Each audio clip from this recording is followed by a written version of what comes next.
trainer. That is a good holiday. All right, if you can get it.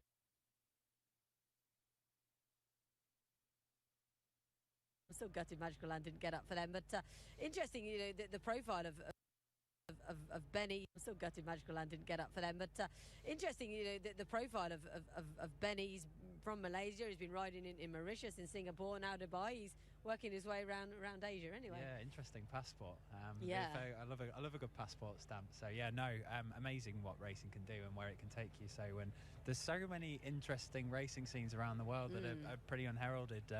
I know, having spoken to Rishi Prasad a couple of years ago about Trinidad, I had no idea that they had such a big racing scene over there in the Caribbean. So it is really interesting, that sort of stuff. Yeah, that's a great thing about Dubai as well. I mean, I haven't counted in a while, but we've probably got about 10, 15 different nationalities in our jockeys room.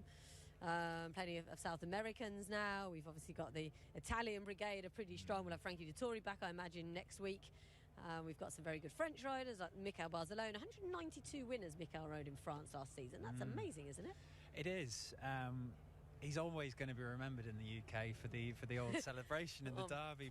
Poor Moire. When was that? It was a long time ago. Yeah, 2011. 2011 off the top of my head. Yeah, about 10, 11 years ago. And it's a shame in a way, because he was a young lad, but he's clearly, he always has been very talented. But it seems like every time he comes over, that follows him round as almost he's a bad lad. But you know, he's a very good rider. He's such a nice guy. I did ask him about that a couple of years ago, because he obviously did something similar when he won the World Cup, and I said to him, well, were you ever going to do that again? He's like, no, I think I'm done with the premature celebrations. But it is brilliant. He's such a talented rider, and we are very blessed with the depth of quality we have in the jockeys room, and as a result, you often see the Carnival top guys will only have 2 or 3 rides, which is remarkable. Yeah.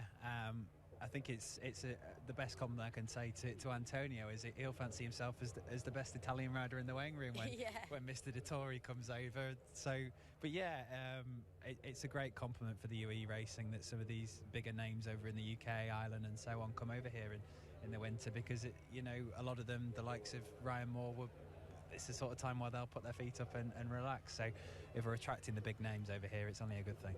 It's a pretty nice lifestyle, if we're honest. You can ride once a week if you fancy. A lot of the top jockeys do ride at all 4 meetings, but William Buick, for instance, probably just ride once a week and have some family time, which is important for someone like him, because he really did slog to try and win that UK Jockeys Championship last year, and credit to him for doing that. But then I think a lot of the time they can play golf, they can enjoy the sun. It's a great place to be for these 6 months. I love it. Yeah, no, where was it the other day? It was in a mall. It was in Abu Dhabi, but there was the virtual reality. It baffles me that where they have the headsets. So that's a big thing now, I think. There's a virtual reality Burj Khalifa skydive that Godolphin took to Newmarket a couple of years ago.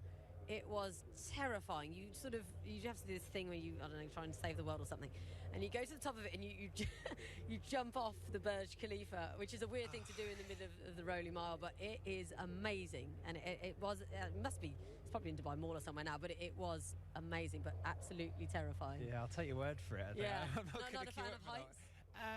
I'm a strange one. I don't mind it, but my legs go. Yeah, it's really funny watching people do it, because they're all like this. Yeah, I don't know whether that's a tall man thing, but every time I get high up, like I did some walking earlier in the year, and I wouldn't go anywhere near the edge of a peak because I wobble. I'm all over the place. So no, I'm all right. I wonder how our senior steward Sam Shinsky copes with that, because he's one of the tallest men you'll ever see on a racecourse. Anyway, enough about virtual reality. Let's get back to reality. And there's a Bill Trophy, which is a cracking contest. It's really good. Rated conditions, we love these this year. 120,000, 14 runners. Strong contingent for our royal family here. Tiger Show's coming past me wearing the ERA silks. So he's on Nordic Lights. So the colours of M&H Racing have not arrived, I'm going to conclude. M&H Racing are having their first runner here tonight with Nordic Lights. I wish them the very best of luck. As we look through, Alfarique actually won this race when it was held in April. La Barossa won, all are classy horses. Path of Thunder, another one for Godolphin. A few issues with our graphics machine this evening. Apologies for that. Zainham Hakim, male shot box Arab, winner of the listed National Day Cup at Abu Dhabi last time out. Nordic Lights, Quip Turjaman, latest generation's a nice horse out of that Group 1 winner, Ritzina. could have an impact here. Not necessarily in this race, but at some point this season. We have Light and Dark and Vintagers, another one for the Simon Crisford team. I think could just go well here. He's quite a smart sort for Charlie Appleby.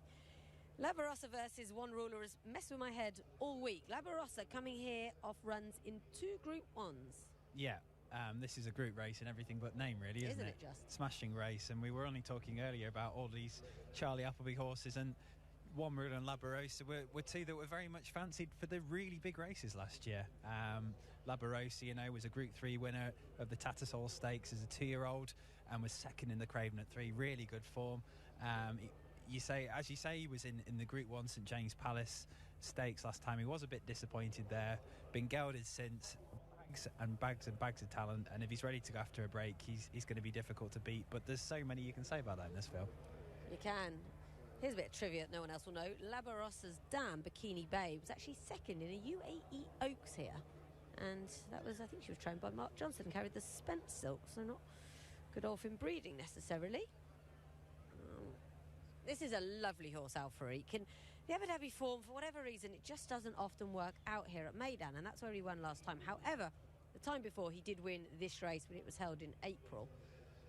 So I think he's going to have a massive chance here. He's very progressive. He's been campaigned wonderfully by Masaba, who's kind of cherry-picked where he wants to run him and kept to that campaign. And he's in 13, but there doesn't seem to be much of an issue tonight on either horse. And he looks in fine fettle as well in the parade ring. He's a 5-year-old who arrives here absolutely at the top of the game, as you say. 2 really good performances. I would say he's a little bit unlucky in the fact that this is a really warm renewal, perhaps needs a career best to complete that hat-trick, but you wouldn't put it past him. One Ruler looks really, really well. He's running for the first time since being gelded. My only thing I'd say against him is that he was kind of dropped in grade a little bit last year and still didn't manage to win, but he was running in a couple of very, very good listed races. He's only beaten 5.5 lengths behind Baid, who's a superstar. He was then beaten 4 lengths by Ego at Deauville. Look, they're better races than this, probably. And he just was so exciting, wasn't he, going into the Derby last year? He was. I think the most flattering thing I can say about One Ruler is the fact that I had a lot of the vibes because we did a lot of work previewing the 2000 Guineas. This was one that Charlie was very, very excited about coming into the first classic of the season. He didn't get that prep run, which maybe did for his chances there, but he was sent off 10-1 anyway for that race, so it shows you how well he's thought of and how talented he is. I thought he ran a massive race in the Guineas, and again, he really ran a good race, I suppose. Behind Adiyar in the Derby, he was beaten 14.25 lengths, but you can get kind of exaggerated margins at Epsom to some extent with the hill. There is your conquering Mr. Appleby. What a year he had last year. He's got Path of Thunder in here as well, as a horse who can be keen. Hard to see him beating the other two, isn't it? You'd think so, yeah. I saw him win at the July meeting. That was a smart handicap, but this probably isn't a smart handicap, so he's probably going to need a career best to win. It'd be a hoot if Zaynholm can beat these, and actually he kind of is capable in a way, because if things drop right for him, he's pretty talented. He's got a decent turn of foot, but I think he's better over 1,400 metres.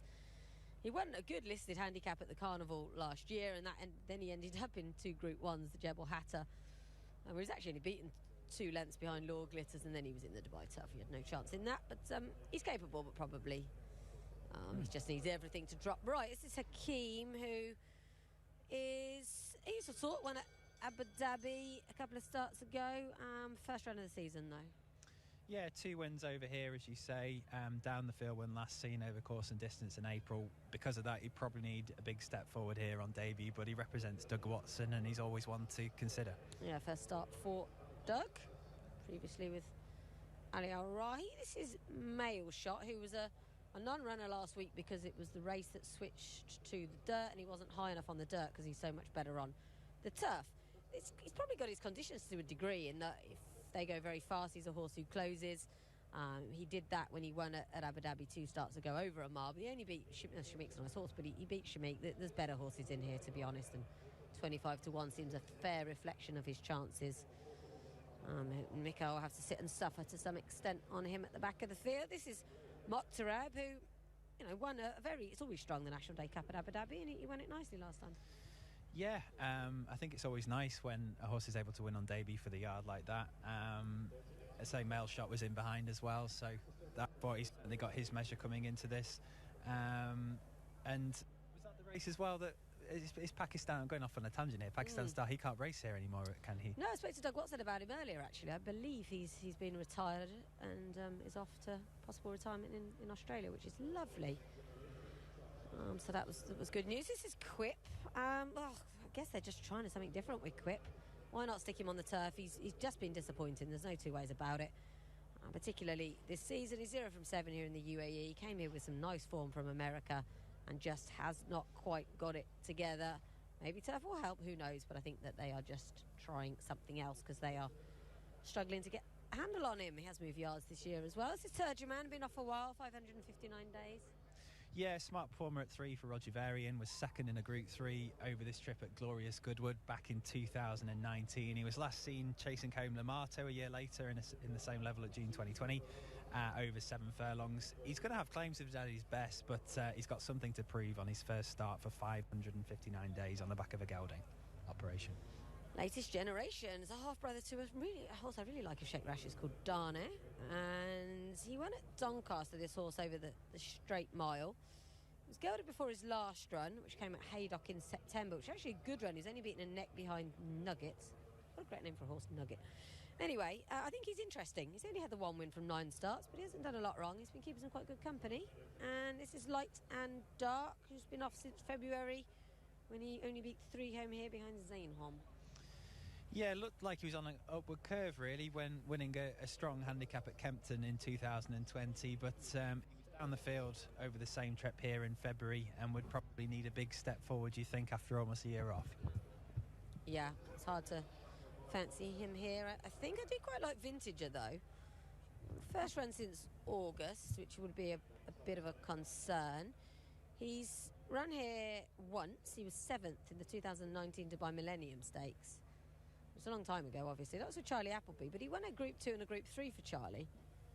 In Germany, I think. But still, he's obviously 7 years old now and he's not getting any younger, but I think he's quite a nice horse. Maybe he can do something. Looking at this race, Stephen, I thought there was a fair bit of pace on, potentially, and therefore it might be nice for One Ruler to just sit in behind and get a lovely William Buick ride. Yeah, they'll want him to settle. I think that was possibly one thing that maybe held him back in the UK a little bit at times.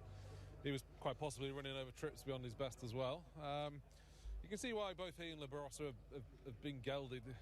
They're quite strong, and just to enable them to fill out a little bit and strengthen up. They may be quite weak actually as 3-year-olds, but they did look really well in the parade ring. One horse that didn't like it on looks was Light and Dark. He was just getting quite warm and he'd been clipped out. He was kind of holding on to his winter coat. And Turgeman, he's a nice big horse, but he was very much on his toes and just wouldn't. Looking at his physicality, it's fairly apparent as to probably why he's had his issues, because he's quite a unit and maybe not that easy on himself either. I notice he's been gelded as well since his last start, so hopefully that will help. I didn't think it was necessarily today for him though, but yeah, look, it's probably it's obviously a very good opportunity for One Ruler and La Barossa starting out. I noticed One Ruler's nearly even money favourite now, which seems very, very short. It does seem, I mean, bearing in mind his stablemate La Barossa chased home Marsha Season in the Craven. That was second in the Giddies, and what I just can't get my head around is the big drop in grade for La Barossa compared with One Ruler. They should be closer together for sure. Yeah. It's La Barossa. I mean, you could argue going to an Irish Guineas is a lesser event than the English Guineas and Derby, but you probably are just nitpicking, and it's only small margins that you're dealing with. So yeah, I didn't think there was that much between them. Path of Thunder is, he's obviously the 3rd string, and his official mark in the UK is 100, so he seems £5 higher than he should be over here, and in theory should be carrying 57 kilos, a kilo and a half less. So I thought he'd probably struggle. But I mean, Al Farik arrives bang in form. I think what we've seen from those Abu Dhabi races is we've seen horses from those races run well, but you can also see they've struggled against better opposition in that race earlier. And it might just be a similar scenario with Al Farik, but on the plus side with him, he's got fewer miles on the clock. Yeah, I'm trying to think. Yeah, when he won the race in this race, in April, it just wasn't such a strong contest, was it? There weren't No. 2 Group 3 winners in there. No, exactly. I mean, Seniority. it's quite ridiculous that Labarossa, One Ruler, both have gone and run in classics, and yet they're off level weights or only given 1.5 kilos to what are genuine handicappers, really. You know, Al-Fariq's not going to turn up in a Dubai turf, I wouldn't imagine. Whereas these two, I don't know. Zainam did. Well, he did. Yeah. I actually thought Zainam looked really well. I think Zainam might just surprise a few. This is Al-Fariq, though, in his win last time, beating Yalael, who ran earlier on, and you know is a nice horse, but not in the league of these. I just like the way Masaba's campaigned him this year, Nick. Like, he's a good horse, and he's very good at doing that with his top horses. He picks out a programme and he sticks to it. Absolutely, and I think he comes here with questions answered that some of the other protagonists have to answer. You know, he's banging form, he's match fitness on his side, he goes well in the UAE. You know, Labarossa, One Ruler, they've all got little bits and bobs to prove, and this one it does come here in the form of his life. And the other Shadwell horse is Hakeem and Turjuman, as you mentioned. I think this is very much a start them off and we'll stick them in this race and they'll come on for it and they'll improve. And I bet you it won't be long before Doug sticks Turjuman on the dirt with that breeding as well. Yeah, definitely. Definitely agree with that. Hakeem will be having his first start, having left Ali Rashid Al Rahi. Was a winner on turf at Abu Dhabi last year. And yeah, I do think there'll be a time with him. And similarly with Turjuman, as I said before, he's obviously pretty good form behind Lamato last time. That's a fair absence since that criterion. He's actually finished first past the post on his first 3 starts, but he's a 6-year-old with just 6 starts, so he's had his issues. You can probably see why, so I'll just be hoping for a clean run with these. And look, all of these are Carnival ready already in terms of rating, so this will be a nice prep for mile turf races, Zabeel miles, possibly even Al Fahidi Forts if there's 1 or 2 that want to drop in trip. It really is a perplexing contest. It looks like they're nearly all in for it very quickly. Tips, are we all with One Ruler? I am, but the price is ridiculously short now. I mean, I kind of hope to see either he or Labarossa win on the basis that they are genuinely very good horses. Yeah, I agree. One Ruler for me. I'd probably sportingly would have looked to have taken them on with one of Al-Fariq or Path of Thunder, but because One Ruler's so short, Labarossa, I imagine, would be a nice price now, so I'd probably go for him. I think so. So nearly all in then for Zabeel Trophy, tonight's feature. Up comes Al-Fariq, latest generation. We've got Mail Shot, Labarossa and Nordic Lights. Latest generation went in. Al-Fariq, Mail Shot next, Labarossa, Nordic Lights.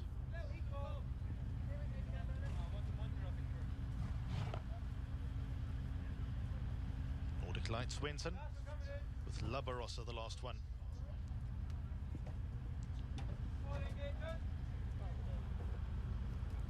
Set for a start. Gates are back, and they sent on their way. Light and Dark was a step slow. Path of Thunder broke out well, goes off to a commanding 2-length early lead. Hakeem is second, Al-Fariq is third. Later generation barges its way into the race. Quip is in the black and orange colours. Nordic Lights is on the wide outside, but going in pursuit of a handy position. Al-Fariq joined by Hakeem. Then comes One Ruler, blue jacket and red cap, finds itself in midfield. Kept company on that one's outside then by Path of Thunder. That's in the black cap and also racing about 7 or 8 lengths off the leader. Vintager back against the rail. Turjuman, pink cap, is there outside. They followed further back by Mokhtar, who's racing towards the back of the field. Mail Shot is out at the end of the line, and now they make their way down the side of the track. A little over 800 metres left to go. New leader, Nordic Lights, committed from the worst of the draws, went around and now toes them along. The leader by 2. Labarossa got into second. Path of Thunder racing away in third and 3 lengths from the leader. Then comes Hakeem. They followed by Quip, who will come for home racing in about 5th position. Al-Fariq is the one that covers the most ground. Latest generation being squeezed along. Vintager edge just ahead of that. Then comes One Ruler, who's in a spot of bother in the red cap, racing just behind midfield, and Labarossa, just given a little bit more leather, came sailing into the lead with Path of Thunder trying to match. Al-Fariq at there outside. Nothing more to come from Nordic Lights, and Mokhtar is trying to stay on. Path of Thunder, now the one in front. Path of Thunder goes for home. Nothing left from Labarossa. Then comes Mokhtar, and Path of Thunder wins. Second goes to Mokhtar, third Labarossa. Then came Vintager. They were ahead on the outside of Al Farik. One ruler ran into trouble. Then came Mail Shot. Further back to Hakim, who ran about midfield. Out after those were the likes of Light and Dark, Turgerman, Quip and Nordic Lights. Well, well, well. Weren't expecting that, were we? You were probably a bit more complimentary than I was about him before, but Path of Thunder with quite the upset. Yeah, I did see him win a nice looking handicap at Newmarket, but that's probably about where it stopped, really. You know, he was going to have to step up on that to beat two group performers, and step up he has. The thing you'd probably say about one ruler in particular is he certainly needed this, by the looks. Yeah, he was very confident, I thought, on one ruler. Gave him, you know, every chance to win the race, sent him for home, and the horse just flattened out, and Path of Thunder was way zippier. He's probably shaped all right in the end, because I think, well, you saw Labarossa was always in second. He's finished second. Path of Thunder was always in third. He's finished first. And I just don't think anything's really got too much of a blow in, really. The likes of Vintage stayed on. Al Farik stayed on. Yeah, look, if one ruler was the genuine Group 1 horse, you'd probably still expect him to pick up from midfield and finish a bit closer than 6th in the end, I think, was his final position. I don't think all's lost with him. They just didn't seem to come back into his lap. It looked as though they were going fairly hard with Nordic Lights taking over, but it still didn't materialise that it set up for the closers. Nice reward for Richie Mullen, of course. He's been riding out for Charlie Appleby since, what, September time? Yeah, he's been in there five mornings a week, I think, riding a couple of lots. There are probably worst jobs in the world. He knows he'll pick up third strings. He knows that, you know, James Doyle can't ride much lighter than 56 kilos, so there'll be a few flying around. He's basically in the Brett Doyle role, as was about 2 or 3 years ago. So yeah, there'll be nice horses for him to ride. He had a good few rides from last year, didn't manage to pick up a winner, including when this horse was well fancied to actually beat Eastern World, with Royston French was on board that day. So I think Charlie will be quite glad that he's got him a winner, and 2 from 2 for him on the night, even if this wasn't with the one that they expected it to be. No, quite the turn-up, really. Again, another one from a wide draw, this one drawn in 12. And he wasn't the cheapest purchase in the world, cost $375,000 at the Craven Sale Path of Thunder, who, as his name would suggest, is the son of Knight of Thunder. I wonder what happened at Goodwood. Probably a little bit too soft for him when he was quite well beaten behind May Danny. That was a good quality handicap, though. Yeah, they regularly are, aren't they, at Goodwood? Anything where May Danny's at the 4 is bordering on group class. So, yeah, we can let him off for that. And I was just looking through it. I mean, Moots Kareb, so my pronunciation is terrible. He ran a smashing race, finished second. Yeah, he did, and I'm sure Erwin will be absolutely thrilled with that. Splitting the Godolphin pair, Mokhtarab. Vintage ran well as well in 4th, Al Farik 5th, and one ruler, as Stephen says, only 6th. Yeah, he's going to have to come on a lot for it if he's going to be winning group races here. He is, and I suppose looking at that finishing order now, you know, Vintager has probably stayed on from a not too dissimilar position, and Al Farik. So looking for excuses for him, I think the fact he probably needed it is the likeliest one. You mentioned that Golden Mile at Goodwood, that Path of Thunder was well beaten, and he was penalised going into that for having beaten Tenbury Wells, and the winner of that race, May Danny's now with Erwin Sharpie. Yeah, very exciting to see him at some point. Tenbury Wells is here as well. Ran a great race at Jebel Ali on debut behind Remorse, and then rather bombed out here the next time, Tenbury Wells. Richie getting a brilliant reception. He's very, very popular here, and he's super helpful. Just brilliant to have on TV. We have him on lot. 535 wins for Richie now. I wonder how many of those come from Charlie. Probably about 10, maybe. I'd say. Let's see, where's the hood? This horse, as you can see, actually blinkers they are. Tiny blinkers, barely blinkers, I'd say. And yeah, been a good night for Charlie, perhaps a surprising one certainly in this race. Yeah, and we were talking about how the Abu Dhabi form doesn't always work out. It certainly did there, didn't it? Didn't it? Yeah. Mokhtarab, the winner of the National Day Cup, finishing second, and Al Farik, who won a nice rated conditions event there, finishing 5th. It's always a very good standard at Abu Dhabi. It's just not quite the standard of Meydan. Because we don't have the international element apart from for the Arabians there.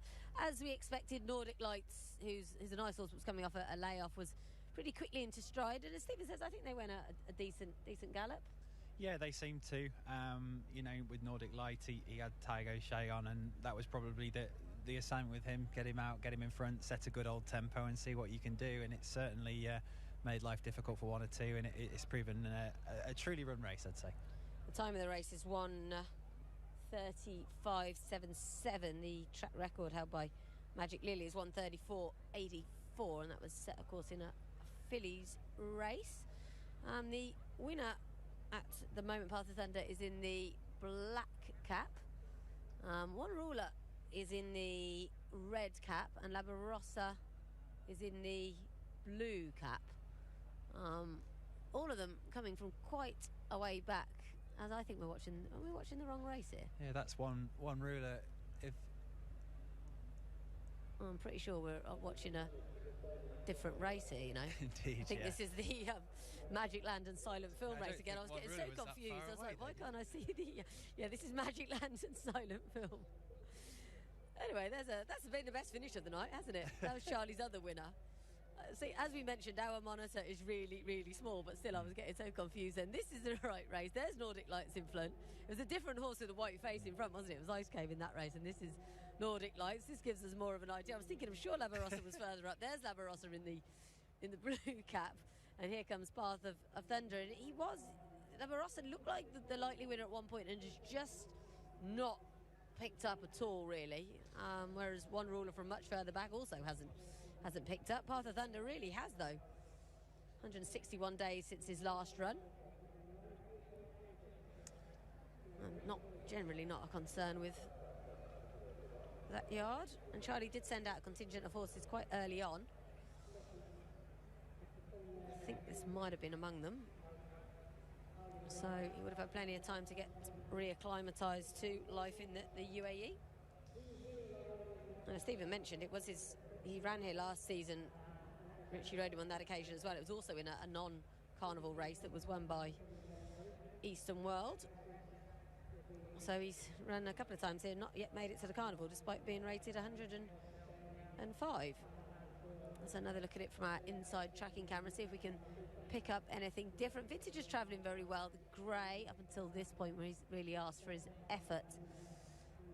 Yeah, One Ruler had, if he was good enough, he had to still make up a fair bit of ground, didn't he, from where he found himself? Yeah, certainly didn't make life easy for himself, did he? Under the pump from a good way out, and plugged on well enough, but as we've said, didn't really have that sharpness, that pizzazz you'd hope from a Group 1 horse in the making. And Path of Thunder, he's a year older, but he looks, he shaped as potentially upwardly mobile, I suppose, last season, and certainly by what we've seen tonight, that was a good performance, and he could well be a Greek class animal himself. There's so many nice races for these horses. Yeah, we've got the Al Rashid Deer over the 1800. The Singsville Stakes comes up next week. Actually, I think it's swapped places with the Al Rashid Deer rather confusingly. As Stephen mentioned, you've got the Zabeel Mile. So many nice races for these horses heading into the carnival, as a lot of these will. That's the next time we'll see them. We'll be racing for dollars. Yeah, absolutely. We're nearly there. As I said earlier to Stephen, it's a shame that it didn't start this week for me from a totally selfish perspective. Yeah, but I feel like we've had a carnival race tonight and watching that. So, yeah, that was a proper carnival race. Although well done if you found Path of Thunder around about 10-1. It was very easy, as most of us believe, to go with the proven group horses in the race in Labarossa and One Ruler, but not always the case. That was our Zabeel Trophy. The good news is we've still got 2 races to come on this bumper night of action at Meydan. And of course, we're back on the turf for our final race, which was postponed from last week. That's a really interesting 1,000 metre event. So we've still got that to come at around about 10 o'clock. And next up, we are back on the dirt for a rated conditions event over 1,600 metres. And we'll just wait for the trophy presentation, though. But before we get on to that, we can take you to Germany. Well, actually, we didn't go quite that far, but we did speak to somebody who's got a very interesting enterprise that he's set up there.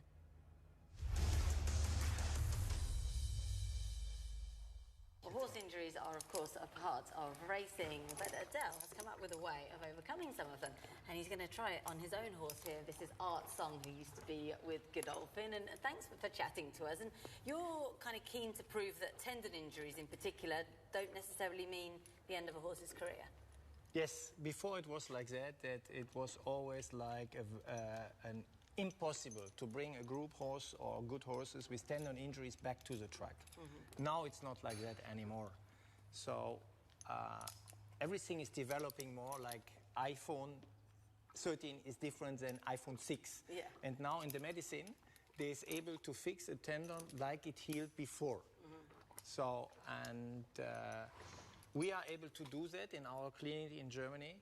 But the main issue is why the horses broke the tendon. So this is the cause of the injury. A horse is not like human. When a human is able to say, I'm suffering from elbow, from shoulder, from nose, from knee in one time. The horse just tell you, okay, I'm injured, then the vet is coming and treats the injury. But the question is, why the horse overload this leg? And we are able, with new gene technology, what the horse is suffering from, and then with new gene technologies in healing, and we bring the horse back to the track. So this is completely new, that the owners don't need to suffer what happened when my horse is coming back in training, because this we all take away, we guarantee. I see. And you've had success already with Fazer Al-Khaladia, who managed to win again after going through your program.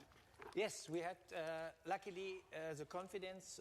One is Fazer Al-Khaladia, the runner-up from Kahela Classic. He has broken 2 tendons, one left, one right.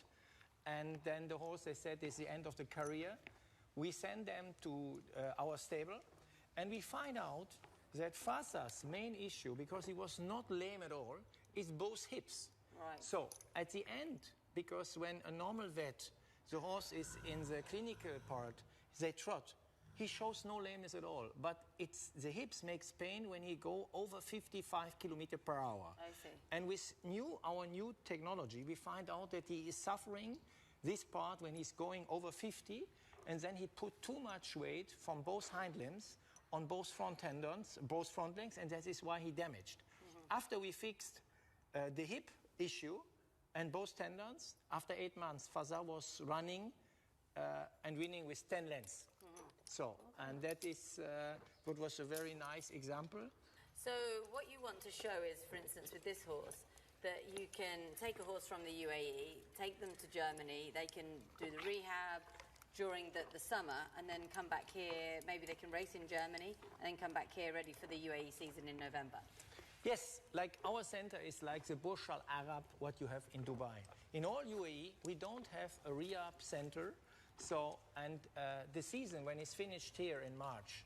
So to fly over the horses, we figure out what the horse is suffering from.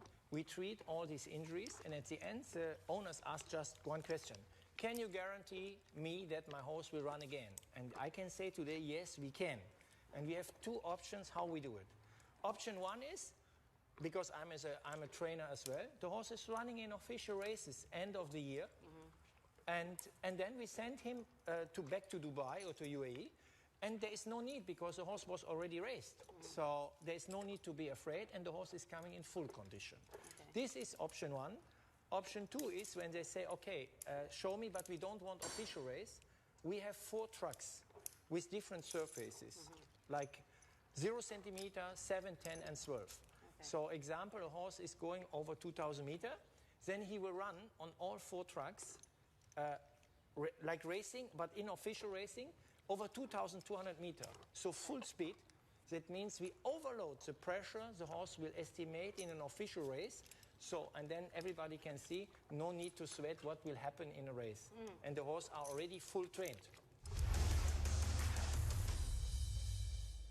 Yeah, joined by Charlie Appleby after the success of Path of Thunder. Look, the 3rd string, so has that taken you a bit by surprise? It has, to be honest with you, Stephen. Yeah, I mean, you know, he came out here as a sort of a horse that was hard to place. You know, felt like he got to the top of his handicap mark back home, and coming out here, he wasn't the easiest horse to place. So, yeah, but the conditions of the race allowed him to obviously participate. So, I left Richie with an open book, really. He said, what are the instructions? I just go out there and enjoy yourself. Obviously, it was a bit of a strange race to watch for the first couple of furlongs. There was 3 different leaders there. Obviously, Richie hit the lids quick, and then La Barossa took over, and then obviously Nordic Lights took over. So he got a nice toe into the race. Richie travelled very well, but he picked up well as well, and saw it out. we've question marked his willingness. Obviously, we put the headgear on him there a few starts back when he went to one at Newmarket and did the job there, and wasn't sure whether they were just had the same desired effect. But anyway, he's done it well tonight, and great for Richard to have a winner, and nice to have a double. Indeed. And One Ruler and Labarossa obviously coming off classic campaigns, both being gelded. Was there an expectation they'd be needing the run a little bit tonight as well, maybe? A little bit, because to be honest with you, they've had a nice break since their gelding procedure, but also we've missed a good part of this week out in Marmoon. We had a bit more rain than we actually had in town here, so unfortunately we hadn't been able to get to our main track for the last 5 days. So they missed not an important blow, but they missed a bit of work there. Would have been ideal for them. But there's no problem. They'll come forward for that. Labarossa, I'll probably drop him back in trip. He hit the lids as well. He's got plenty of boot. And One Ruler, I haven't had a chance to watch the replay, but I just think it was just an unlucky trip round there by the sounds of it. Haven't spoken to William, but he'll be all right. He's got a run under his belt now, and we'll head towards the carnival. Yeah, it didn't look too easy to make up ground. And Silent Film, a nice, again, similar sorts of Path of Thunder, or has he got loftier ambitions going into the carnival? No, similar to Path of Thunder, really. He's a handy little horse. He did well to win tonight. Again, hopefully he'll come forward a little bit. He's a lightly framed horse, but he should come forward a bit for that run.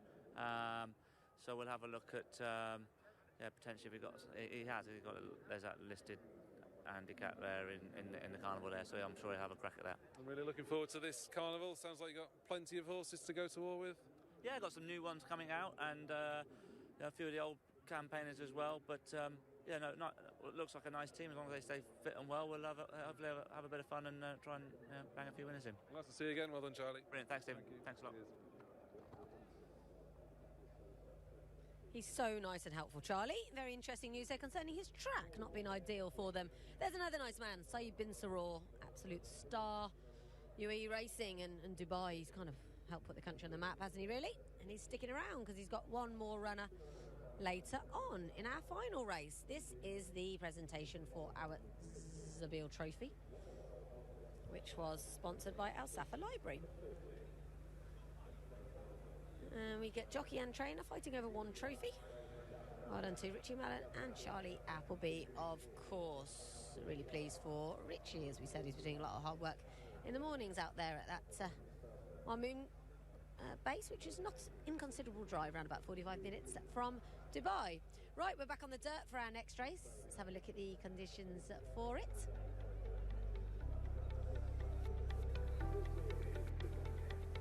Four-year-olds only. 80 plus is the band for this race. Western Symphony is a non-runner, has been for most of the week. Cloudbridge is interesting, came from the Racing in Dubai sale. El Patriotta, a bit of a hero in Uruguay for winning here last year. And we have Alnaford, who's one of the shortest prize favourites on the whole card, and rightly so. Across the ocean, moving on down, we've got recent Jebel Ali winner Desert Wisdom. No Limits, another one who won up the hill a couple of starts ago. Symbolic Power. And that is it. It's our smallest field of the night, I think. Cloudbridge, you'll know about from the UK, where he ran in a couple of good races. Yeah, a bit of a culture shock, isn't it? Just to have the 7 runners, on this card. We've had nothing but big fields so far. But yeah, ex-Godolphin horse had 4 starts for Charlie Appleby, another one of a Friends Reunited situation. He's only won once, but has had some pretty lofty engagements. He was a nose second to the mighty Gurkha in a Group 3 at Kempton in 2020. He disappointed in a listed race on his most recent start at Newmarket last May, and he's got something to prove here, you'd think, after an absence. But you think there's reasons to think, that the switch to dirt will suit this type. As American bred, Dan was a listed winner in France, and Hardspun, the sire, was a US graded winner as well. It's his first run for a top yard. Yeah, he's with the right yard in Doug Watson. Although Hardspuns, I've got a theory that a lot of them are actually better on the turf, certainly the ones we've seen here. He's interesting, Cloudbridge. I think I get the impression he was a bit quirky as well, and Charlie had. And this fellow looks great, El Patriotta. He was a winner of the Al-Bastakir trial here, beating at the time, a horse we thought was quite useful in Spokes per Comet. Then ran a great race behind Panadol in the Al-Bastakir. It's over 1,900 metres, as was the UAE Derby, which was his most recent run behind Rebels Romance. I therefore think he is better over further than this. He's actually only run over a mile. So this is probably a prep for the carnival for him, but he looks fantastic. He spent the summer in the UK in the care of Ismail Mohammed, so a lot of these Antonio Sintra horses haven't been back to Uruguay. They spent the summer in the UK. He was very keen to keep them in the same hemisphere. Aunaford was in a different hemisphere to his rivals last time. Very impressive. Yeah, another one who's an ex-Charlie Appleby, 3 starts, just useful form over there, but took a big step forward, as you say, when absolutely bolting up on yard debut over course and distance last month. You know, he did it with such ease that even if that form doesn't hold up, you'd think that he's a smart one, and you'd imagine there's a lot more to come yet from a top yard that's having a top evening, aren't they? Aren't they just? It didn't come cheap, though, did he? 425,000 dirhams is a chunk of change for Aunaford, but such a nice profile. Placed 3 times on the all-weather by Dabawi. Everyone wants a Dabawi, don't they? Sparkling chat. Imagine if you spend as much time together as Doug Watson and Noel Connolly and Pat Dobbs do, you probably just ran out of conversation. And they have got Cloudbridge here. That's a funky nose. I love a funky noseband. This is a really interesting horse cross the ocean, because he won here what we thought was a pretty good 2-year-old maiden at the time at Jebel Ali for Satish Seema, and then disappeared, reappears in Muscat, Oman, wins 2 races, and is now back here for his trainer Fahad Al-Hajiri, who's 1 from 1 here in the UAE, that one being the GCC Cup at Sharjah, an Arabian race, which he won with Al-Mustafiz. Fascinating. Doesn't mean he'll be good enough to win it, but best of luck to him. Clever booking Richie Mullen, who won on the horse at Jebel Ali. This is Desert Wisdom, who also went at Jebel Ali last time. It's a bit of a surprise, in truth. Yeah, didn't achieve a great deal in 2 starts in the UK for Godolphin and Charlie Appleby. We've said that a few times in just this race alone, but it was a half-brother to a UAE Oaks runner-up in Swift Rose, and won a 7-furlong conditions race, as you said, in good style on yard debut at Jebel Ali last month. Thought he boxed on really well that day, so the extra furlong or so should be fine, and there could well be more to come, but this is a hot race. Yeah, Rashid team that started in, looking a little bit nervous, as you probably would be if you have a odds-on favourite. And Nasser Askar looking a bit less nervous because he's got No Limits, who I think probably does have limits. He tries Maidan again. His first run here was on the turf. He kind of won a maiden he couldn't really lose last time, or 2 starts ago at Jebel Ali, and then found Desert Wisdom a length and a half too strong last time. He's a bit of a tricky horse. He puts his head up in the closing stage. He's not the prettiest to watch. I think he'll struggle. Yeah, nice to see the owner smiling. He's every right to after a winner earlier on the card. This trip's something of an unknown. I had a quick look at the pedigree. It doesn't seem to be an issue, I don't think, at first glance. But yeah, you'd think he'd have to find a great deal to be troubling the principals. That's the Desert Wisdom team. Ahmed Al-Shimali has had 3 winners this season. He's a good trainer, I think, Ahmed. Puts a lot of time into it, despite the fact he's got another job, a full-time job, so he trains kind of on the side, which is rather impressive. I don't imagine he gets much sleep. He's legging up Adri Javri, good jockey booking on this Desert Wisdom, who's drawn in 4 today. I think he doesn't look particularly nice from our pictures today, the horse, but I do think he can probably give a good account. Al-Merkabu he beat at Jebel Ali's not a bad horse. This is Symbolic Power. It's another one who came from Charlie Appleby. Are there any in this race that didn't? Oh, No Limits didn't. El Patriota didn't. Cross the Ocean didn't. All the rest of them did. Anyway, this horse was well beaten here in November. He's had a break since then, suggesting things haven't all gone smoothly. He cost 2.3 million. Oof. Yeah, that's a lot. I know. I was looking at his pedigree. He's a well-bred Kingman gelding for sure, and you know, you'd forgive Charlie Appleby for going down to saddle up in this race, wouldn't you? He must recognise a great deal of them. Yeah, considering he was cost so much money as a yearling, it's pretty disappointing that he was only able to win a very lowly Lingfield handicap in 5 starts for Godolphin and Charlie Appleby. He's over here now for Ahmed bin Hamash. Pat Cosgrave on board. He's a big old price in the European markets. He's going to need lots more, you'd think, than what he showed on course and distance here in November. What he's going to need is turf. Absolutely certain of that, because he's by Kingman out of a Montja mare. I don't think Dirty's going to be his game, but sometimes there just aren't the races. And Ahmed will win a race with him if he can. He's a good trainer. So we look at Cloudbridge going down. And Stephen has returned. Stephen can give us his theory on Kingman's on the dirt. You're not a big fan of them, are you? Not massively. I think what Dalalat has has run some okay races on it, but in races that have fallen apart for him. So, like for tonight, for example, in a deeper race, a bigger field, he didn't seem to handle it that well. It's a small sample size. I think it was quite relevant in England as well on the fibre stand that they weren't that good. Obviously, a lot of Kingmans are very good and don't need to try the dirt in all weather anyway, but there is that. So, I mean, this will be the sort of race where symbolic power could show up a bit more, just because it's just not got that great a depth to it, I don't think.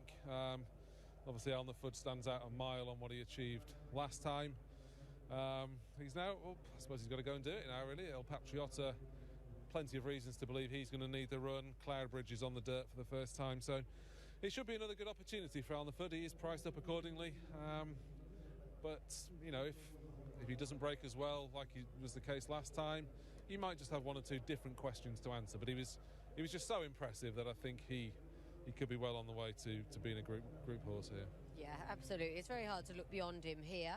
I was surprised to see El Patriota's second favourite earlier, not Cloudbridge. I guess it's just the unknown element with Cloudbridge. We obviously know El Patriota acts around here very nicely. Yeah, they'd have seen him win the Albastacere trial last year. Don't think he looked that great in his coat, to be honest. He was obviously one that summered in Newmarket and has come over. So I just thought he looked a little bit backward, and the trip he's going to be short enough, and there's probably an element of his form not working out that well either. Obviously the Albastacere trial was a bit attritional and plenty in behind.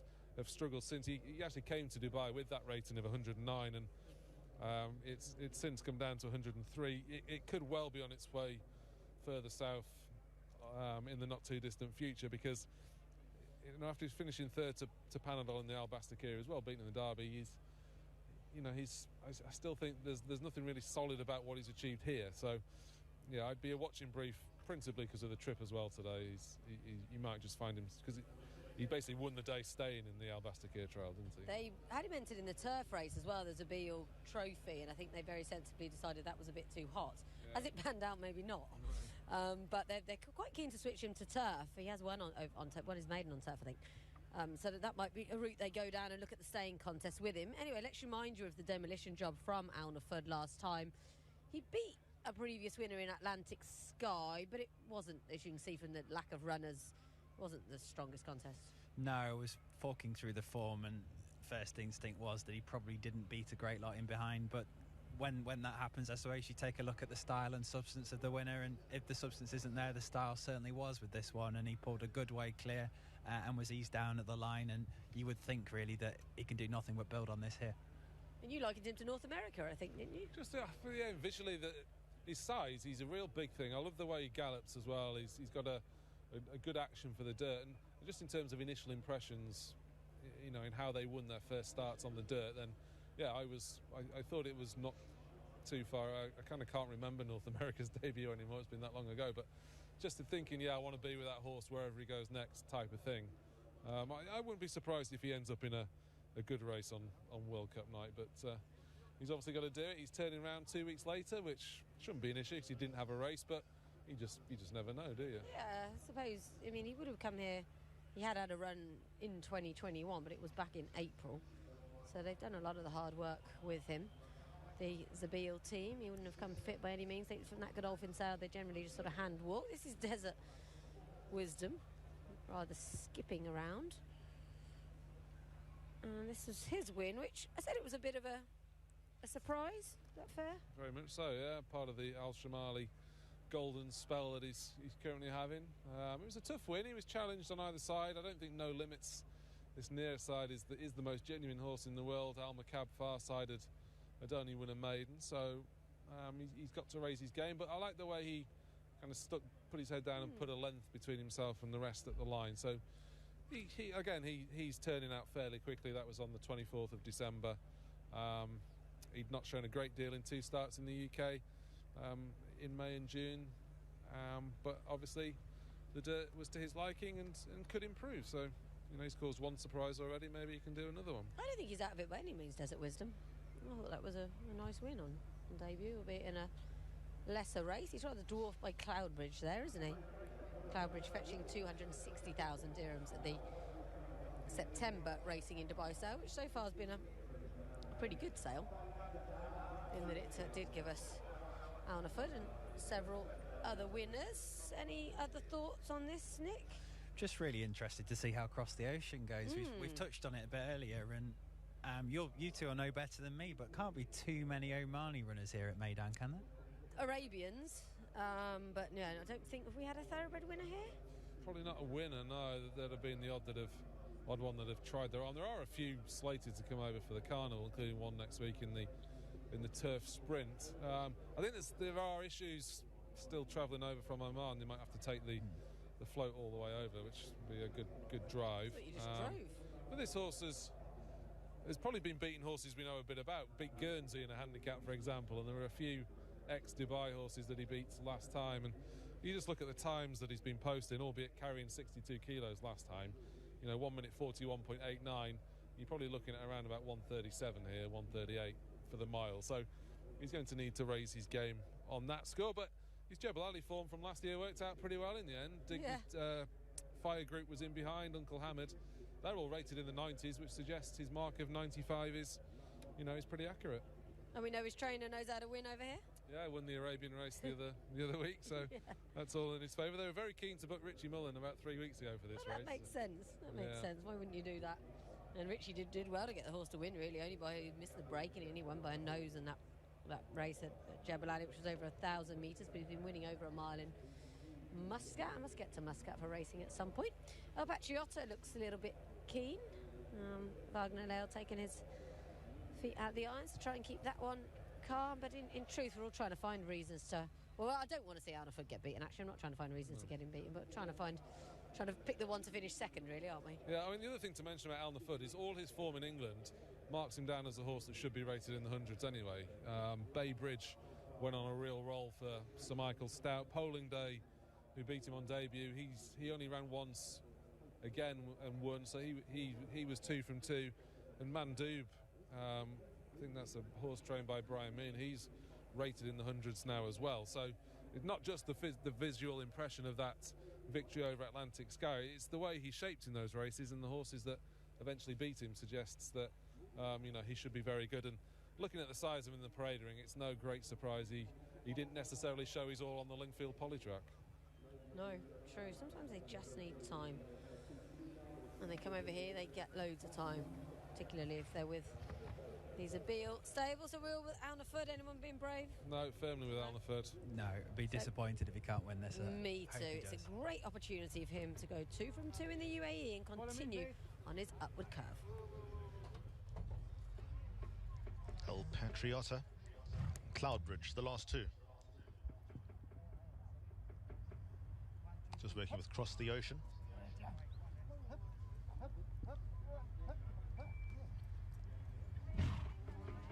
Alneford's a little bit restless in a stall gate. The little bit became quiet. El Patriota. Cloudbridge, the last one.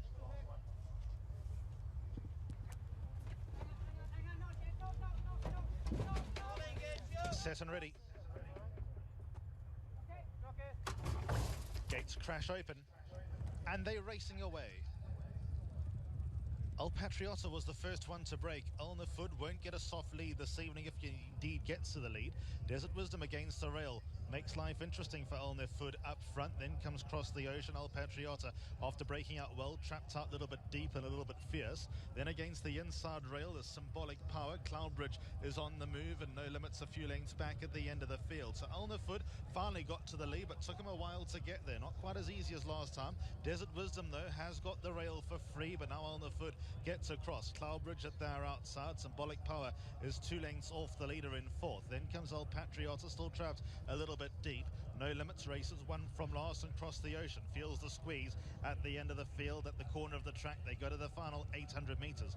Alneford now extended by a length over Cloudbridge, who races in 2nd. Then Desert Wisdom, who's out in 3rd. Symbolic Power now joined by El Patriota. El Patriota 1 off the rail, now 4th. Then 2 lengths away to No Limits, and 4 lengths back to Cross the Ocean, but they're about to swing for home, and Alneford will guide them into the home straight, easily in front by 2 lengths over Desert Wisdom, who's 2nd. then falling Soweto Patriota, who's third, sharing that position with Cloudbridge, but it's Elnafoot, still a 2 to 3 length leader over Desert Wisdom, who's the nearest and only danger. Elnafoot just expected to keep up to his task here, with Desert Wisdom not going down in vain. They are time zone clear of El Patriota, but it's Elnafoot who will win again.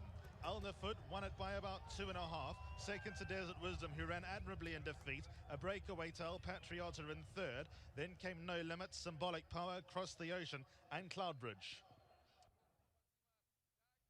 Tiger Shea may have just been looking after him a little bit in the closing stages. It wasn't as devastating as last time, but he won Elnafoot, and he won easily enough. Desert Wisdom, what a run from him in second. Ahmed Al-Shamali's got a nice horse on his hands here, and they have pulled way clear of, I think, El Patriota in third. So everyone's banker came in few.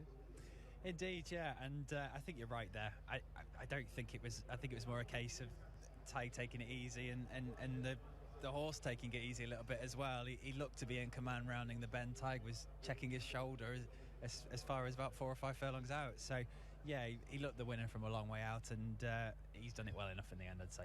I think he might have just been saving a bit. He's not managed to pull him up just yet, Stephen. Did we learn a lot there? Probably not. Probably not. No, it's a tricky race to assess, really.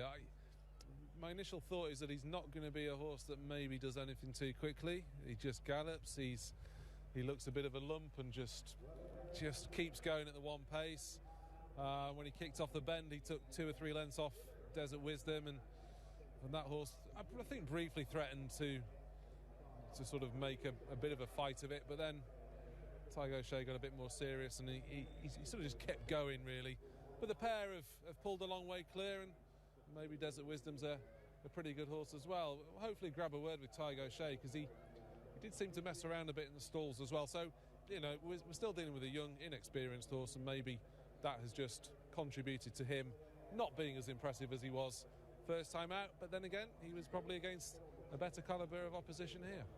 Yeah, quite possibly. The 2 recent winners came to the fore here. Paul Across the Ocean was a bit found out, bless him, finished 6th, and was right at the back early on. But Elnafoot has done it in the end easily enough. It was unlikely, I suppose, to be another demolition job like last time, as Stephen says, a better race.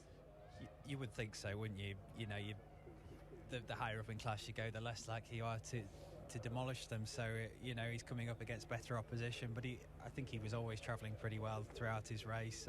So some of the others came under the pump quite early, Cloudbridge being one of them as well. He was quite well fancied beforehand. And, you know, Desert Wisdom, we said beforehand that he boxed on really well last time at Jebel Ali, so, you know, he's shown another great attitude. But I think the winner was the right winner, and I think there could even be a bit more to come yet, and you know, took it easy at times in the straight. Yeah, Cloudbridge, a notable disappointment, actually. Yeah, he was basically walking over the line. One thing that Mikey Adolson would say if he was here is on about the horses changing legs. He didn't do it on his reappearance. I don't quite grasp that concept. It's like a gear. Yeah, but having never ridden a horse, I don't know what it would feel like, and obviously how much of an impact it's had, and it's hard to tell whether he's done it again tonight. So that might be one area where he needs to improve, perhaps. I don't know. But other than that, yeah, he was fairly good. El Patriota never threatened. 14 lengths back to the third, so that's a huge gap. And No Limits never threatened. He dropped out the back. Symbolic Power Across the Ocean soon off the bridle. And yeah, Cloudbridge, he basically walked over the line, so that was disappointing from him. I wonder if he's one of these hard spuns that doesn't go on the dirt. Maybe. There's a couple of them.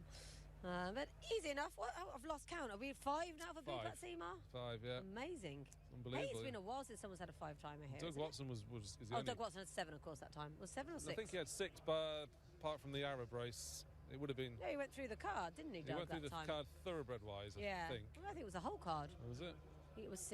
I think it might have been 7. I can't remember. We've Those got so heady many days good of trainers 6 race cards. Yeah. That's a nice memory. No, we've been sport tonight. We've had some great racing and some proper carnival pointers. Do you think maybe this horse was campaigned over 2,400, 2,000 in the UK? Is that it, Nick? Does he want further, do you think? Elnafoot? Yeah.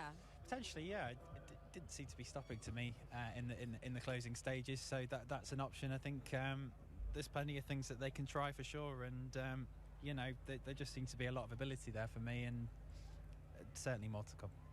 Yeah, and I guess we've got a new leader now with a little gap at the top of the Trainers' Championship. Yeah, Bupat Seema, unbelievable, really, isn't it? How well he's gone.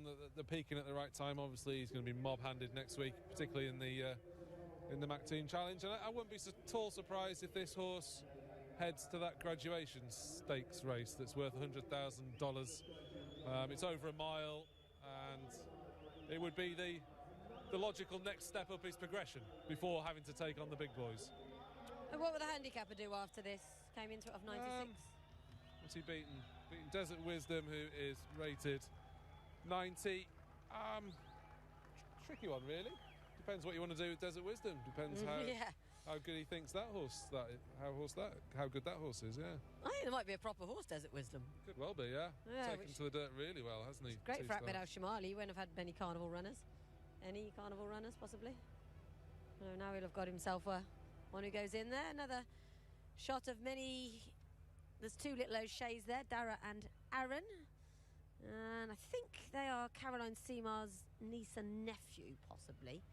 That's Gia Palmer in the back. Caroline herself with the blonde hair, shaking hands with Saad for Al Rashid Racing, who are hopefully watching on from their base in Kuwait and can be very, very proud of their buying team, who have done stupendously at picking out horses, in particular at the racing in Dubai Sale. As we look at it again, El Patriota bounded away and was actually a bit keen in the early stages, slightly over raced, which didn't help things. Desert Wisdom away quite well as well, but Tig didn't mess around as he so often does. He's into the lead, and that was pretty much that, wasn't it? Yeah, pretty straightforward. Just looking at some of the other runners in the race, I mean, Cloudbridge was the slowest out of the stalls as well, so I'd probably go as far to say just completely write this run off, really, from Cloudbridge. But yeah, they're pretty straightforward from there. You can see Tig looking over his shoulder here, just making sure he's not got anyone trying to sneak up his inside. He's got the best posse on what has proven to be the best horse, and hopefully he can carry on improving as we come into the carnival. Yeah, it's just, as you say, the great position to be in. He knows he's on the best horse in the race. This must be a fantastic feeling for a jockey right about now. By contrast, he's actually having to work a little bit to keep his position on Desert Wisdom, Adri there, which is interesting, bearing in mind how well the horse has finished. He's now come back onto the bridle, but he's rather run in snatches. El Patriota was free early, settled once he went behind Cloudbridge. Cloudbridge now pretty much stops. There may be an issue there. As Stephen said, he walks over the line. No Limits has found life tough. Again, he's got that high head carriage. He sort of runs on and plods on into fourth. And at this point, I thought, oh, is there going to be a race? Is Desert Wisdom going to get up? But it was only a case. I don't even know he's had to use the stick, really, has he, on the favourite. As you said, he had to get a little bit more serious with him there and shake him up a bit. But it was as easy as a 2 1/4 length win, as you'll see, most probably. And what a fantastic night for everybody at Zabil Stables. It is a huge operation, and Bupat will be the first to say he'll thank all of his team, the work riders, the grooms, everybody. They do a fantastic job, and it's like organised chaos there in the mornings. You turn up and there's horses everywhere, and they all know exactly what's happening, and they've got radios, and Bupat is able to speak to the riders as they go around, and that you're going too fast, you're going too slow, whatever. It's absolutely fascinating to watch, but as an outsider you think, what on earth is going on? But they know exactly what they're doing, and it's certainly yielding results.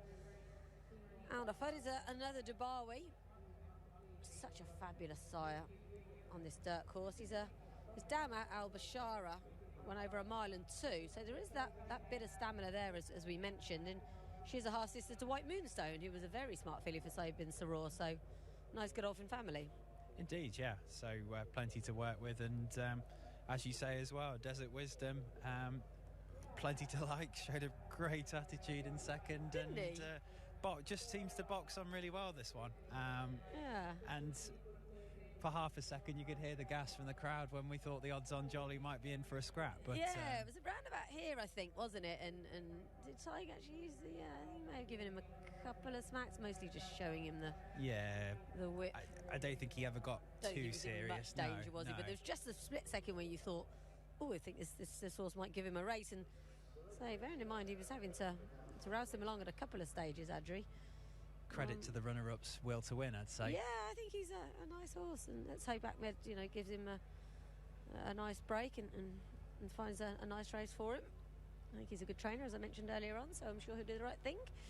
But Arneford, exciting horse, bound for better. And we'll hopefully hear from some of our winning connections. They're probably sick of doing interviews, I imagine.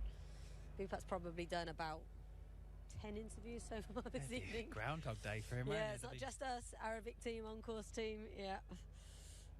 He's incredibly helpful. He's been a brilliant guest on the winning line on many occasions, and I think actually we might ask him if he can perhaps come on this week. It seems a topical week to get him on. He's had such a brilliant night, and there is still one more race to come. But before we bring you that, let's give you a preview of what will be happening here in 7 days' time.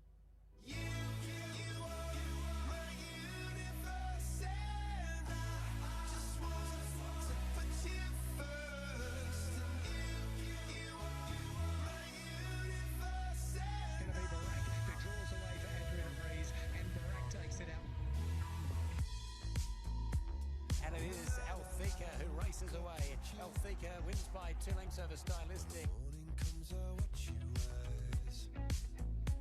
Oh, this is ominous. Military Law wins by a length and a half.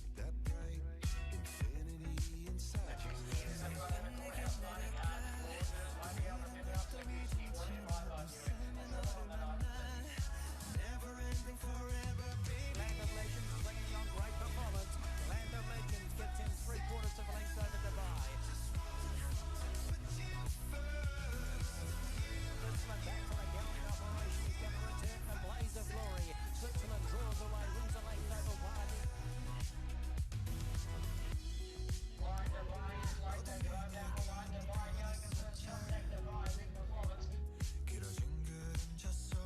But it's going to be Soft Whisper. Cruises in, wins it by 9 lengths. Great collection finishing well with Summons a Soldier. Terrific ride. French Stewart doing it well and drawing well clear. French Stewart wins by 2.5. Serving that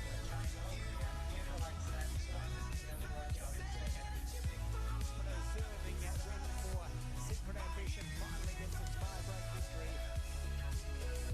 Lord Givers has turned them over in their sin still. Lord Givers wins easily. The Shackled Moo hit great fashion. The Guineas Moo hit the outside, hit the upper hand and got there.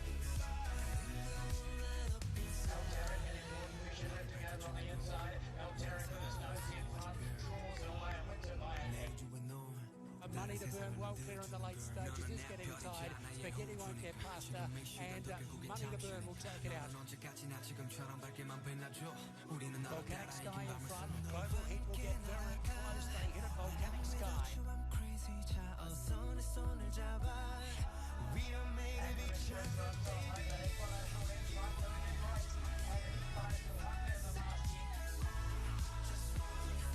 Star Safari pulls out and then to win by a length.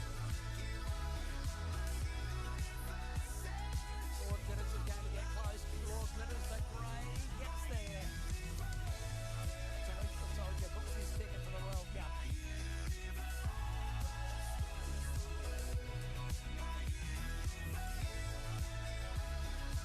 It's going to be a Godolphin win, a Godolphin USA win. This big guy charges away and takes the Dubai World Cup. Joined by Tiger O'Shea after the victory of Alneford. How impressed were you compared to the first night? Obviously a bit of a stiffer task tonight, but everything looked fairly smooth again. Yes, stiffer task for sure. He's a very good horse. You know, obviously tonight we were going to learn a lot more. He showed us what he could do the last night, but he's taking on horses tonight that have been there and done it. You know, so he's usually exciting going forward. I don't know what Connections are going to do. I had a little 100,000 race, sales graduate race picked out for him, but I think that'll be knocked in the head. I'd say maybe go back and have a freshen up in something like round 2 of the Maximum Challenge. Couldn't quite see it at the start, but did he mess around a bit in the gates? Was that a moment of worry? Yeah, a moment of worry. He's a huge big horse in there, and he didn't the first day, and he's had an easy time between then and now. I said that to Bupat, so he'll probably take him back and just give him a good experience at home, but it wasn't in his his demeanour first time, so hopefully just one of those things. Yes, he broke better tonight though, didn't he, in the end? It broke better, yeah, so we do get him being a bit quieter and breaking like that, so he did break better. And I find when they run on the dirt, whatever it is, they get experience and you know, they start breaking better as they race, as long as they're healthy and well, obviously. And to us, it looks as though he's just galloping relentlessly. But does he have speed? Could he sort of utilise a turn of foot? Would you need it? Yeah, I think he's that huge, big cruising gear. You know, funny, like looking at these replays and that, he looks like he kills them off. You know, and that's why I just think he could be very exciting going 9.5 if he stays. But previous connections started him off at 10 furlongs in the UK. So, you know, and his pedigree says he does. I just think in his comfort zone he could destroy horses. You know, going a bit further, and like Adri's horse there. Put it up to him at the bottom of the straight, but like we're 14 lengths clear of the third, you know, so and the hardest bit is pulling him up. So look, he's hugely exciting going forward, and you know, just pleasure to be on him. So the last thing you need is another miler in the yard anyway. Yeah, we've 7 there for the Mac Team Challenge next week, so that's a bit of a mind boggler. Obviously I'll stick with Secret Ambition, but look, this lad deserves a freshen up now and warrants going to something better. Yeah, certainly exciting going forward. Well done, Tig. Thanks, Steve. Cheers. Always great to hear from Tig. What a fantastic association he's built up over the last few years with the team at Zabeel Stables. You won't meet a harder working jockey either. He does all his own bookings. So he spends most of Monday and probably Sunday on the phone to various trainers, and he rides something like 20 horses in the morning for Ernst. He's at Zabeel every other day. Really does work hard, and he's been rewarded. Antonio will push him all the way, but he's on course-ish for a 10th championship. Certainly seems so, yeah. Yeah, it's impressive that, isn't it, doing your own agent work. Goodness me, I wouldn't have the patience on the phone for that. But no. He certainly strikes me as one who is really willing to get his hands dirty, and that, you know, he'll ride in every race at every meeting if he can. And, you know, that's the whole mark of a champion, really, isn't it? It is. He just works so hard, both on the horses and, as we said, trying to book himself on rise. He's very shrewd when it comes to that. Right, our last race is up. The usual finish time, actually, because we started earlier. This is due off at 5:10. I thank the authorities for the early start time on behalf of stable staff, really. If you're travelling a horse back to Alain, for instance, you've got kind of 3 hours maybe in a lorry. You don't want to be getting home too late when you've got to be up at 4 or 5 o'clock. Anyway, Celtic Voyager just has to go back to Blue Stables. Maybe he can get the win that the Mighty Cock team so narrowly missed out on earlier. On Drumore goes for Hilal Al-Alawi. He is one who travels back to Alain tonight. Ibn Malik from Saba Al Mahari, he's had a good evening. We have Melis Surtees, he'll be happy to be back on the turf for sure. Ajabi's been really nicely campaigned by Doug Watson. It was a good prep run from him last time after a big long absence. We have High on Life, a winner here over 6 furlongs in February 2018. City Walk Jadwell, who'd have a big chance as well, I think, for Doug Watson. We have Dahawi, another one on the shortlist. Expressionist, Wheels on Fire. Alfolk Woodford may just improve a little bit for being back on the turf as well. There they are in the pre-parade ring. I can tell just from what he's got on his face that is Dahawi. He's a lovely horse, this. He's one of those that I think is genuinely as good on dirt and turf. He's won never on the turf, having said that. And he's won twice on the dirt and twice on the all-weather, but he's put in some really good efforts on the turf. He should have won on it last season. And rather sort of swerving a little bit across the tracks. Expressionist. He does need the turf, really. Well, he went okay at Jebel Ali Hill, beaten by Aberbil right at the start of the season. Jebel Ali, as we know, does ride a little bit more like turf. Have you been to Jebel Ali yet, Nick? Oh, it's a sore spot. No. Oh, right, okay. I haven't, because it's never worked out that way. You're very unlucky, because it pretty much always goes every other week, but for some reason they've got a 3-week gap. Yeah, and I tried when I came here in November 20. We were still on our way back, and for whatever reason I couldn't go. It was still behind closed doors, so I instead found myself in Dubai Mall, which really is one of the biggest labyrinths in the world. Not much for comparison between Dubai Mall and Jebel Ali. I know where I'd rather be. It's fantastic. You have to make it to Jebel Ali. They've got they're celebrating their Pearl, I'd never heard of this before, Pearl anniversary this year, which is 30 years. Me and Jebel Ali are the same age. I had no idea. There you go. But Is it your Pearl anniversary? I'd never heard that before in my life. Oh, no, I'm 30 in December, so we'll call it, if it's a Pearl, we'll call it a Pearl. But the Fabled Hill, I do want to see it, because apparently you really can see it, can you, as they finish?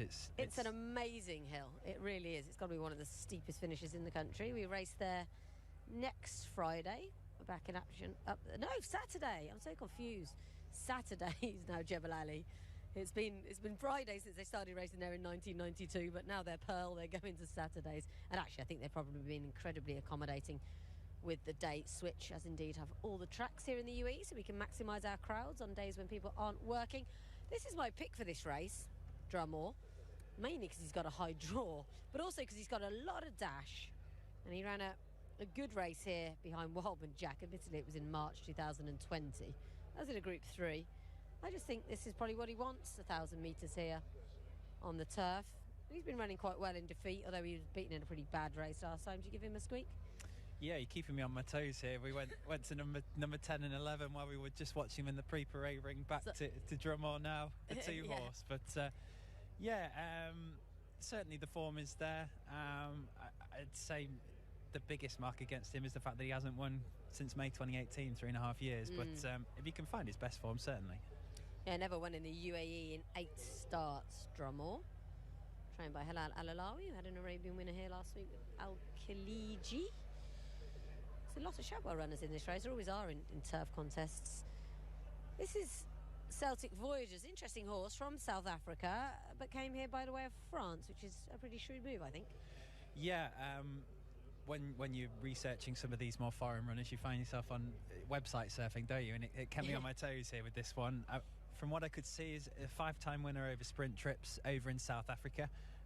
Including a listed race as well on the Poly track over 5 at Greyville in August 2020, and last seen, as you say, finishing down the field in a Shanti conditions race over 6 in September of 2021. This is slightly easier perhaps, but a bit of an unknown quantity here on yard debut. All those performances in South Africa for a different yard. Yeah, because of the ongoing South African quarantine saga, they have to go to Europe before they come here. It's completely bonkers. It's been going on for ages. So giving them a run there is quite a clever idea, really. So that's what they did with him. This is Ibn Malik, who's a really good horse, and actually on both surfaces. He's returning off a bit of a break. He hasn't been seen since March 2020. That was on the dirt. I imagine Masaba just wants to give him a nice, gentle reintroduction to racing. Although they go fast, the turf is probably a kinder surface. He's a good horse, though, as I said. 9 years old now, though. This will be some training performance if he can win this, I think. Do you agree?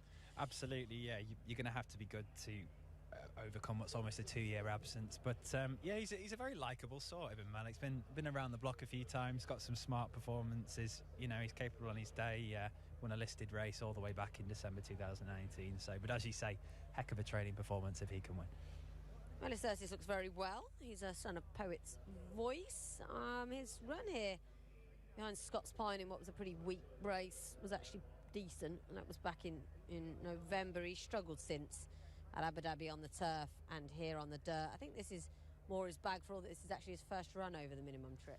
Yeah, never really hit the heights, as you say, over here for Zabeel, but they're in good form this evening. And I had a little dig through his French form. He was quite useful over there as dual winner in France, and he was placed as well in listed race, and he hit the frame at Group 3 as well back in 2019. So the ability's there.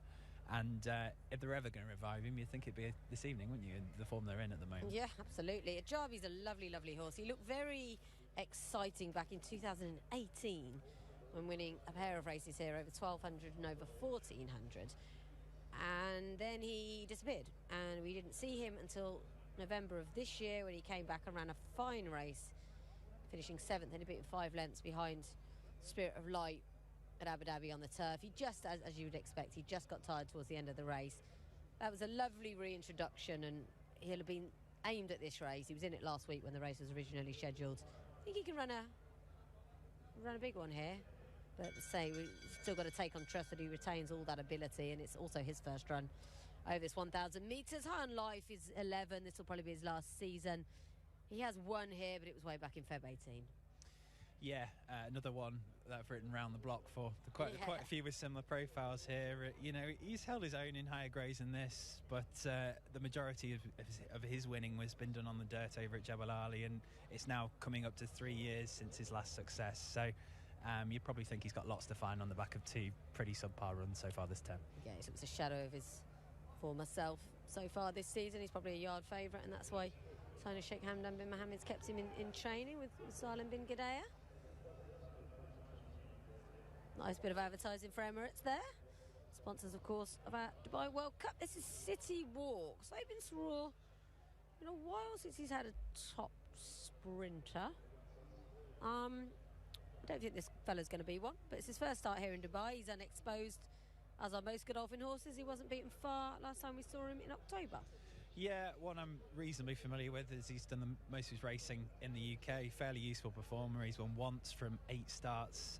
That came over 5.5 furlongs at Bath in July 2020. Last seen went 4th in a decent race over 6 at Newcastle in October.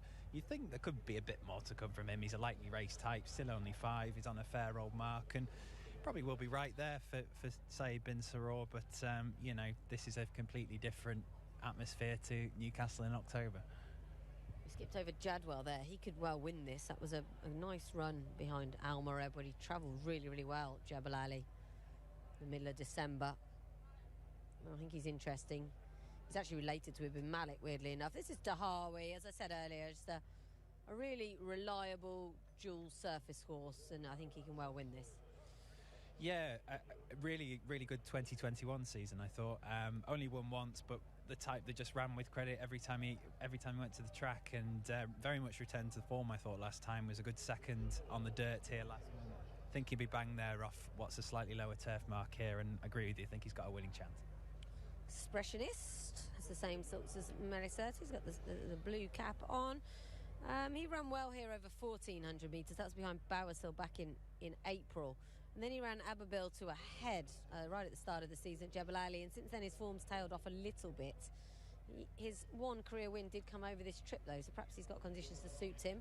So Will's on fire. Again, he's a pretty speedy sort, but he's not really impressed so far in 5 local runs. No, I've written down for him that he has got some pretty useful form for one who's only won once in 16 starts, which probably tells the story with him. And if you look far back enough, he was actually 3rd in the Group 2 Flying Childers behind Al Ali at Doncaster as a juvenile, which obviously worked out pretty well, but he's never really progressed himself. He's disappointed so far really in the UAE. It wasn't that much brighter on return, so lots to prove for him, and he's a fair old price. Alfok definitely wants this trip. 3 of his 4 career wins have come over it. He used to be trained in South Africa. He's never really impressed in the UAE. The best he's managed is 1 second from 20 starts. He's drawn low, which might not help. And although he's got ability, and he's got, say, a fair bit of early speed. He's probably going to find a few too strong here. And Woodford, there's reason to believe he might improve for being back on the turf. For all these, ran a couple of good races on the dirt. Indeed, yeah. Fairly useful. 1 win from 19 so far. That was in the UK as well at Foss last in 2018. He's been consistent, if unremarkable, since. A few solid runs on the dirt so far this season. You think he definitely has claims if he's able to transfer that sort of what's the word I'm trying to think of, consistency back to the turf. Yeah, Stephen's back with us. I think that was a angle you took on Woodford, that he'll be better off back on the grass.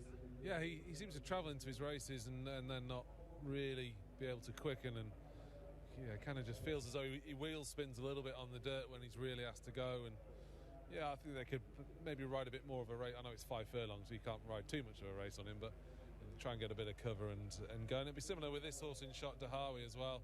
He just saw a bit too much daylight when he was beaten here last season, just kind of hung his chance away late in the day. So there'll be 2 that I imagine will be played fairly late, but you won't want to leave it too late because they don't often come back here on the straight 5. No, they really don't, do they? That's why I like Drummore. I just think he might just go and they might not catch him.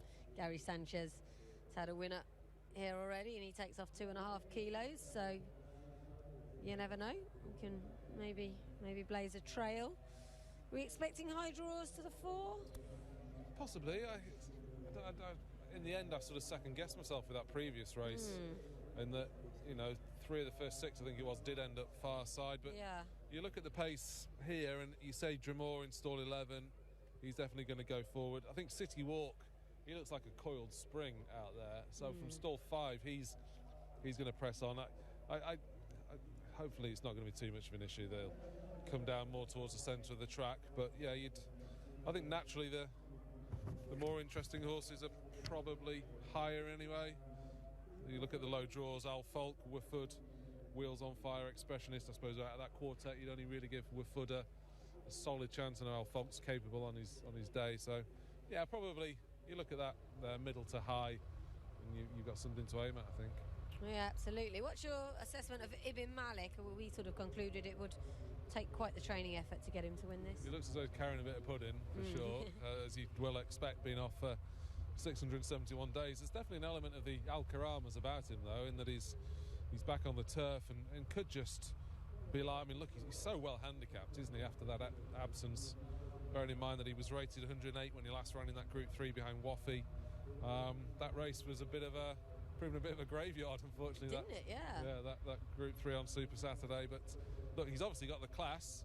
I often think when they're starting back on the turf is that they feel there's a potential lack of fitness there, and they can get away with it more on the grass than the dirt. So maybe that's why he's here. But look, in terms of a class angle, then you'd need look no further than Ibn Malik, really. Yeah, he is very classy, and I suppose Ajabi as well. That was a very, very good run at Abu Dhabi, but it's been a long road back. Yeah, I like the look of him. He's a nice lengthy horse. He did show speed that day before fading. Ultimately, would have needed the run after such a long break, as we can see here. He's still in front there. That's a furlong out. Spirit of Light ran well enough subsequently. So the drop-in trip is definitely worth a shot. It will be his first ever go over 1,000 metres. Ultimately, may need 6 furlongs to be seen to very best effect, but it's you never really got much relief for being off 3 years. Sometimes it can be like £5 a year, but I guess when you're a horse like he, who only won a couple of starts ago, it's quite hard to drop them kind of £15 for being off for 3 years. So he might get a bit more relief should he not run as well here, but I do expect him to improve on that. But it's the other Doug Watson horse that's taking all the money in the market, Jadwell. He's quite a well-supported favourite. And I can see why. He really did travel nicely in that race behind Al Mareb at Jebel Ali. That was his first start for Doug. Every reason to think he'd improve, and you probably remember him from Newmarket, do you? Yeah, you look back in his UK form, chased home a Group 1 performer. I've not written down the name of the horse because that's a bad on my part, but yeah, certainly got the form there to show. You could argue maybe it was a little bit frustrating to follow since that 4 second place efforts in the form, but yeah, certainly scope for improvement here for a top yard, and very much the market talking. And he was a tip in the Racing Post as well, which I think always does have a bit of an impact on the market for these races at Maidan. It's by Mustajib, who's the top sprinter for Shadwell. That's another of theirs going forward. Ibn Malik. Dane O'Neill had the pick of 3-4 in here and has gone for Ajabi, which is quite interesting. I'm sure Pat Dobbs was fairly happy to get the ride on Jadwell. Any final thoughts? Not really. I think, again, a few down nearer the bottom of the weights could be ruled out. Wheels on Fire looked the worst in the parade ring. He was quite backward in his coat. So yeah, Shadwell should nearly win this, but one that's changed my mind looking at him in the parade ring is City Walk. I just think he's really ready to go for today, and he was drawn on the wrong part of the track at Newcastle last time, but yeah, it's a typically open sprint. Yeah, if in doubt, go with Godolphin. Is that something you subscribe to? Yeah, certainly, always. Dahawi, perhaps, maybe just for me. Okay, I shall stick with Drumore for an upset. They're nearly all in for the last of 9. Here comes Dahawi. Wheels on Fire is ready. Meli Curtis. 1,000 metres. And they sprinting away. Awkward start for High on Life. Got left by about 2 lengths. Also Jadwell could have been a better starter. Celtic Voyager broke out well with Drumore on the green at his outside. Melikarites hugs the outside rail. Dahawi also goes fast in the blue jacket and cap. That's now been joined by Ibn Malik in the black cap. Expressionist just off them. The cheek pieces towards the far side with footers in the open, about 3 lengths adrift. Then comes Wheels of Fire over towards the far side. Ijabi is about midfield in the striped cap. Then comes Jadwell, who recovers. High on Life was next best, and then comes Elfolk towards the final 400 metres, and it's Dahawi in the lead over Ibn Malik with footers 2 off the inside. They followed by Jadwell. Dramore towards the near side, tries to get a blow in, but Dahawi sticks to his guns with Jadwell chasing. Then comes Dramore under the outside rail. Dahawi holds sway past the 100. Over in second place, Jadwell, and Dahawi led most of the way. Jadwell ran second, Ibn Malik third. Then came Dramore. They were ahead of Expressionist and Wheels on Fire. Celtic Voyager, Ulfolk finished together. High on Life, then came Malikarities. Wafud didn't go on with it. Then came City Walk and Ijabi. Well, if you watched our coverage last week when this race was supposed to be run, you'd have heard Antonio Fresu say this horse had been doing really well in the mornings, and Dahawi gets a deserved win over this Maidan turf course. He's just a lovely horse, and Stephen was right there, Nick. They didn't really come back, did they? He was pretty much in front the whole way. No, yeah, very good performance from the front there, and the market spoke really at the European markets. Dahawi and Jadwell right up there, the principals, and must say Ibn Malik ran a fantastic race to finish third. Yeah, the Shadwell horse is beaten, but by a very nice horse here in Dahawi, and they just seem like they've got him back to a degree this season, although he didn't do a great deal wrong last season. No, he didn't. He's basically a model of consistency. He bumped into the stablemate last week, Miras, or a couple of weeks ago, Miras, who was obviously very good on dirt. They claimed off him that night, and that's just set him up nicely for this turf race. And if anything, he would have been turning out a week after his run last week, but the race being cancelled just gave him that extra edge of fitness, and it was 2 weeks off. I was a bit worried that he was in front again too soon, and he did sort of waver around a little bit, but Antonio Fresu had no choice. He made his mind up for him, and I think he was always doing enough to hold on from the eventual second, where the money was largely right for the Doug Watson horse Jadwell. No show from City Walk, didn't see him, and the Mike de Kock horse showed speed. They'll be encouraged by that performance from Celtic Voyage, and of course a different element to him compared to the runner earlier is that this horse had come from South Africa as opposed to just out of a Godolphin sale. Yeah, it's a different profile to the horses in the yard. They've got a nice mixture this year, but he's just a lovely horse at Dahawi, and I suppose he lost the race last year where he kind of wavered around a bit in front. Not a bit of that today. He did hang quite markedly that night, and almost certainly would have cost him the victory. Probably helped to have the horses challenging on his inside. He went to the right on that occasion, so maybe he is. I mean, saying that, when he ran on the dirt last time, he ran perfectly straight, so maybe it was just a one-off that night. But either way, he's just a nice, likeable sort under these sort of conditions. He was rated, what was he rated going into this race? He was rated 85. I think the handicapper might be quite kind and put him up the £5 that would get him into a carnival handicap off a nice low weight. And he does strike me as the sort of horse, the better the quality, the better the opposition, the better he'll run. So yeah, Masaba's so good with these sprinters. He really is. It's very much his forte. Jadwell continues to be one to follow there, doesn't he? That was a great run in second, almost got there under Pat Dobbs. Yeah, perhaps just bumped into one as well, you'd say. Both the front two to take out. Each of the front four possibly you could take out. That could prove to be quite strong form. But yeah, Jadwell came into this with a nice profile, and the improvement is certainly there for a top yard. Yeah, it's 2 runs from him here in the UAE, 2 been full of promise. He's still quite a lightly raced horse as well, Jadwell. It's only his 12th start this evening, so he could be dangerous wherever he goes next. As we know, he acts at Jebel Ali as well. I wonder if any of these will end up in the Jebel Ali sprint. Valuable option. Ibn Malik might, unless they feel as though he's too fragile. Got Al Karama, have they? Maybe for that dirt, still. Maybe, but I think he ran better than he sort of looked in the parade ring. I think Dramore's just much happier on the turf, as you suggested, and he's run well under the rail. I don't know. Maybe Doug Watson's got that covered with Al Tariq if he goes there, although he deserves more of a Maidan campaign now. So a few of these have got. It could be a 95 horse that goes to Jebel Ali and wins that Jebel Ali sprint, but I'd say there'll be a lot of trainers happier to try and stick with the turf. They do tend to be. There's quite a few turf races, aren't there, at the carnival, and also at the domestic meetings, which will be on a Sunday largely. This